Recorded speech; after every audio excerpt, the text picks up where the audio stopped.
What's up? It's Man Up Monday. It's your boy, Kenrick. Go bird! Saying what's up to the fellas. Hey, listen, Man Up Monday. It's a day of discussion where we can have a little conversation with one another, just discussing some things. And I think that one of the topics that we're going to deal with today is the Q&A session, because I think there's some things that just need to be said. Am I an expert about all this? But I got many years of experience. Been married for 16 years, been with my wife for 26 years. We just had a separation time and we're back together. So I just wanted to be encouragement to you guys. And we're just going to just talk a little bit today, all right? So here we go. If you could sum up the role husband in 3 words, what would those 3 words be? If I could sum a husband in 3 words, the 3 words would be protector, provider, peacemaker. And if I threw another word, and I know I can count, that's 1, 2, 3, but then I will also say lover. Lover. How do you feel about being the leader of the family? It's a role that I take very, very seriously. I believe in, I believe it's Proverbs 22:6, where it says that teach a child in the way it should go, and when they get old, they shall not depart from it.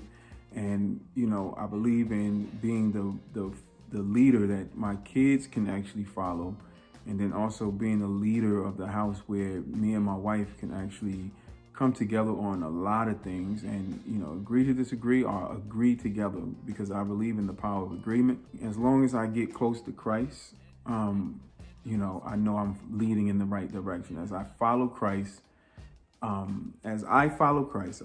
would want my family to follow me as I follow Christ. Men are called to lead and love. Women are called to help. How comfortable are you at evoking and receiving your wife's input? You know, what's so interesting is that maybe in our first couple of years, matter of fact, our first probably 10 years, I wasn't real comfortable in receiving or invoking your response to a lot of things. However, but now, because I understand that we're building a team, I want your input. What's so powerful is that the power of agreement says this, that when we both come together and agree upon things, then, you know, God tends to put his hand in the midst of that. Scripture says that how can 2 walk together unless they be agreed?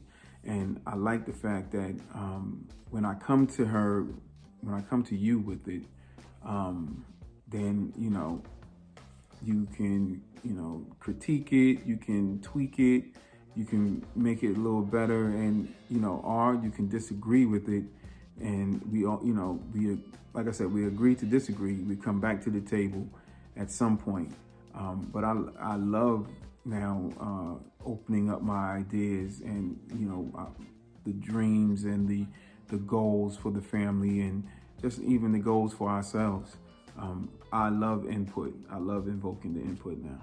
And fellas, let me tell you something. If you don't have this opportunity, if you don't take the time out to really invoke or stir up a conversation with your wife in reference to your future goals and things of that nature, then you are causing a disservice to your marriage, because it takes 2 to be a team. It can't be 1. And I understand that, you know, we get into our male positions and we feel that, you know, we're supposed to bear it all. But at some point, I take an example of working out and lifting weights.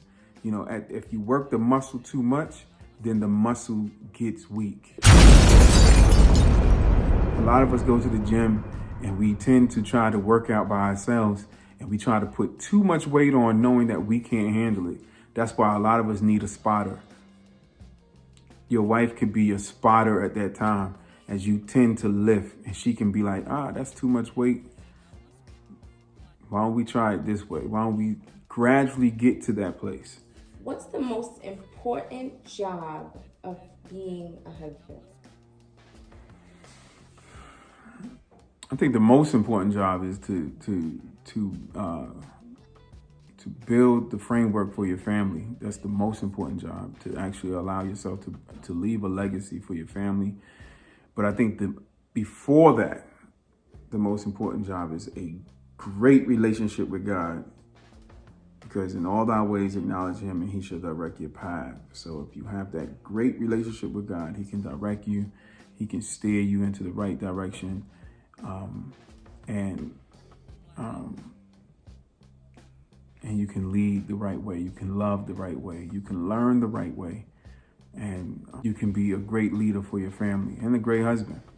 I think that we want to become a great husband. We want to become a great dad. We want to become, for those that are not married, you want to just be a great man. And I think that, you know, as a black man in America, it's even harder sometimes. But, you know, you got to be able to build your relationship with God. Build your relationship with God, and he will direct your path on all things. So the most important part of being a husband is that you get to love on your wife, love on your children. You can build your kingdom, build it together, and actually start seeing the manifestation of God's glory in your life. And then also just having that relationship with God. I think that's it right there. So, all right, fellas, so Man Up Monday, okay? And I want to thank you actually taking the time to click in, subscribing. Listen, if you got any questions, okay? If you got any questions, you got any statements, listen, we're going to come back next week even stronger. This is our first one. I got some good stuff for you guys. I got some good topics. I got some good questions. I got some good answers. And, you know, eventually we're going to have special guests. I'm going to have some men on here. I'm happy that you came to check out our show. All right. Man Up Mondays. Catch us every Monday. And give me some suggestions on what type of shows that you would like to have, what kind of discussions that we need to have. All right. Any questions, comments, please put it at the bottom right there. Remember, it's Couple Talk with the Goldburns. And do me a favor, give me a thumbs up and subscribe. OK, thumbs up and subscribe. All right, we're taking this far. Man Up Mondays. Man Up Monday. All right? Peace.